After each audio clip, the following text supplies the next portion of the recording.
Gordon takes a tumble. Sir Topham Hatt's engines are proud of how useful they are, but none of them feels more important than Gordon. Watch out, Gordon wished. You'll get my paint all sooty. Pulling freight cars is a sooty job, Teased Salty. but then you wouldn't know. Of course not, Gordon huffed importantly. Express engines don't pull freight cars. It wouldn't be dignified. Dingy fried? Puzzled Percy. What's that?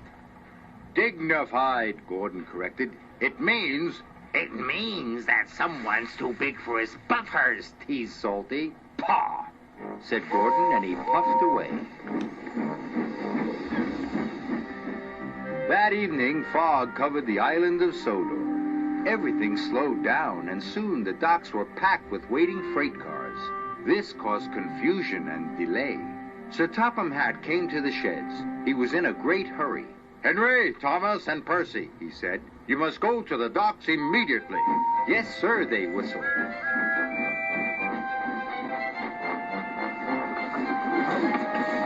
Then Sir Topham Hatt turned to the big blue engine. You too, Gordon, he said.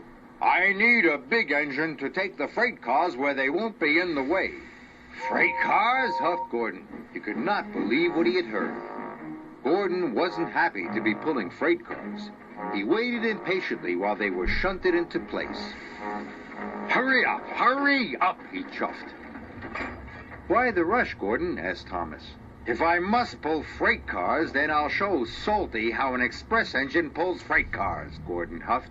Careful, Captain, Salty tooted. You don't want to get too big for your buffers. But Gordon ignored Salty.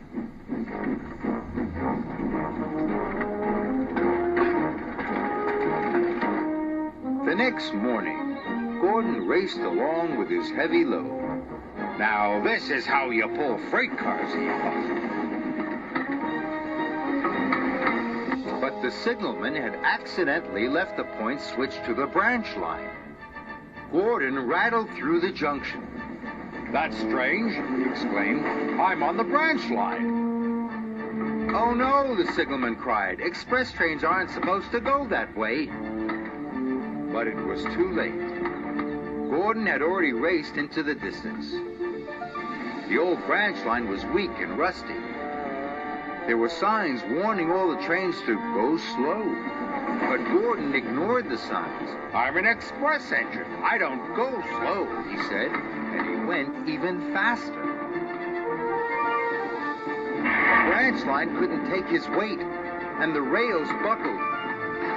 Whoa, help! Gordon cried as he slid off the tracks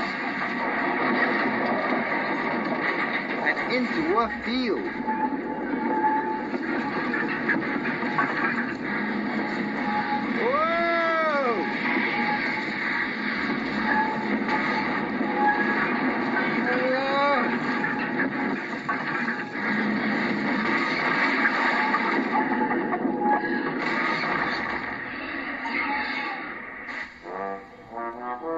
No one was hurt, but poor Gordon felt very undignified. What will Sir Topham Hatt say? He groaned. He found out soon enough. Well, Gordon, said Sir Topham Hatt, you wanted to show Salty a thing or two, and you've certainly done that. You've shown him how silly it is to ignore go slow signs. Sorry, sir, said Gordon, and he let out a sad wheesh of steam. Gordon was soon repaired, and back at the docks ready for work, but he was very unhappy with himself. Everyone makes mistakes, said Thomas, even you. Salty's sorry he teased you, puffed James. And I'm sorry I was too big for my buffers, chuffed Gordon. And all the engines gave a jolly toot, even Gordon.